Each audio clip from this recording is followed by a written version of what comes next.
Going to Rome for the first time? That makes you a Rome rookie. Be sure to avoid these tourist mistakes so you don't look and feel like a total newbie. Hey guys, welcome to our YouTube channel. In this video, we will tell you about the top 10 tourist mistakes to avoid in Rome, Italy. Please subscribe to our channel if you want to travel without having to endlessly wait until others are ready to grow. Now let's get started. Mistake number 10. Expecting air conditioning. Americans love air conditioning. Italians do not. In fact, we've heard multiple locals say that AC causes bronchitis. So don't expect to walk inside to cool off unless you're hitting up a grocery store.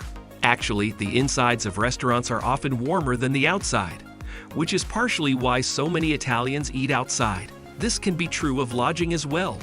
Not everywhere is equipped with air conditioning, and the places that do have it often have wall units that struggle to keep up. So before your trip to Rome, adjust your thermostat a bit higher to try and acclimate before you arrive. And while you're here, use churches and grocery stores strategically to cool off during the day. Mistake number 9. Not wearing comfortable shoes. It's unavoidable. You're going to be doing a lot of walking in Rome, Italy.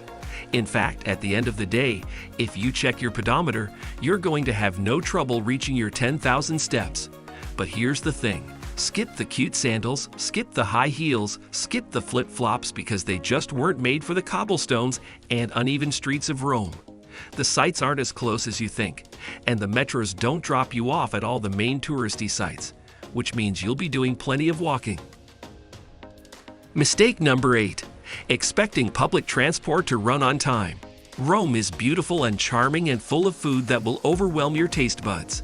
But no one's in a rush here, and this place isn't exactly known for its promptness. So when you come, just be prepared for adventure and expect everything to take longer than you think. Metros typically run every 5 to 10 minutes, and trains will often alert you if they're going to be delayed. But as for the buses, who knows? Sometimes you literally might arrive faster if you just walk. Mistake number 7. Not looking both ways before crossing the street. The Italians have a really rigorous driving test, but they aren't known for being the best drivers in the world. In fact, here the road rules are kind of more like suggestions, and we have this theory that the Roman drivers don't really want to run you over. But they might, especially if they're in a rush and not really paying attention. A lot of drivers, especially taxis, will do anything to either beat you through a crosswalk or arrive just after you pass. Basically, whatever they can do to avoid coming to a complete stop. So you don't want to cross the streets here without paying attention, but you can't be too passive either. So when you're ready to cross the street, make your intentions known, make eye contact with the driver, and then walk across the street with confidence. Mistake number 6. Trying to take pictures at tourist spots during midday. Imagine that it's hot, sunny, and crowded with hundreds, if not thousands, of sweaty tourists. And that's pretty much every single site, every single day during peak season in Rome. You might be thinking, how can this be a mistake?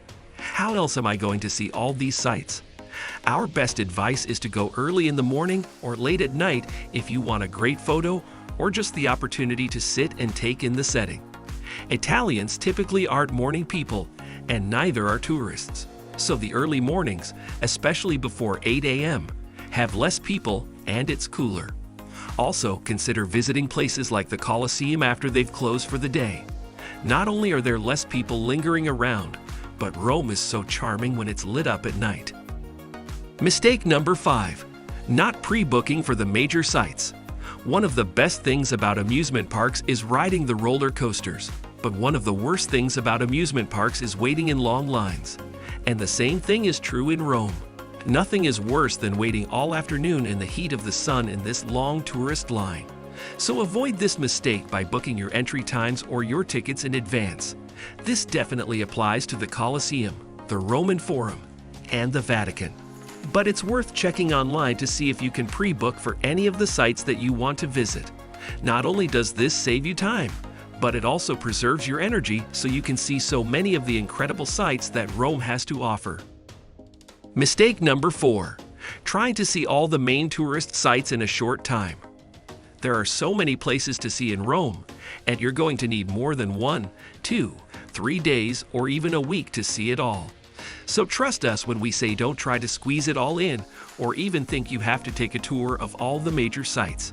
Instead, decide where you really want to spend your time and then be okay with seeing the other things from the outside.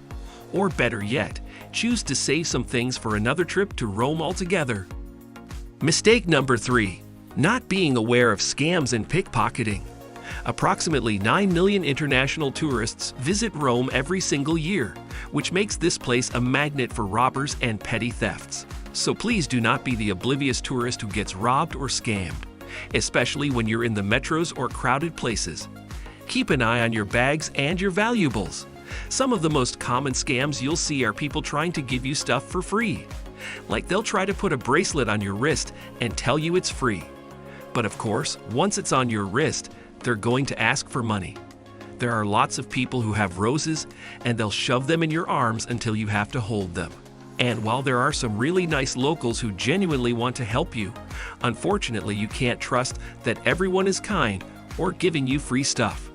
Mistake number 2. Assuming everyone in Italy speaks English.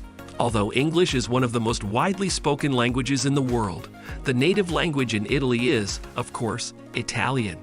And it's kind of rude to come to their country and assume they will speak your language, or English. Also, speaking louder or more slowly doesn't change the fact that you're still speaking English, and it likely won't help a local who either doesn't understand or doesn't want to understand.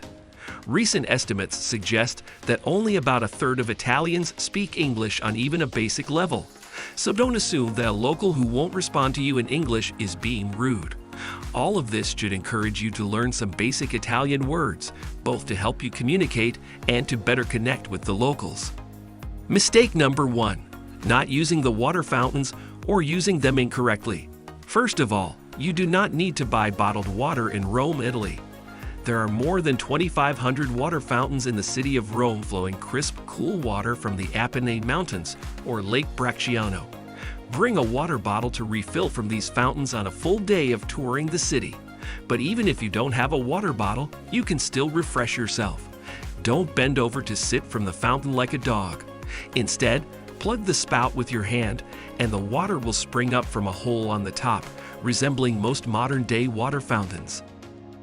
If you find this video helpful, please give it a big thumbs up and share it with others. Also, if you haven't already, please consider subscribing to our channel. Don't forget to turn on the notification bell so you don't miss any of our new uploads. In the end, thanks for watching and see you next time.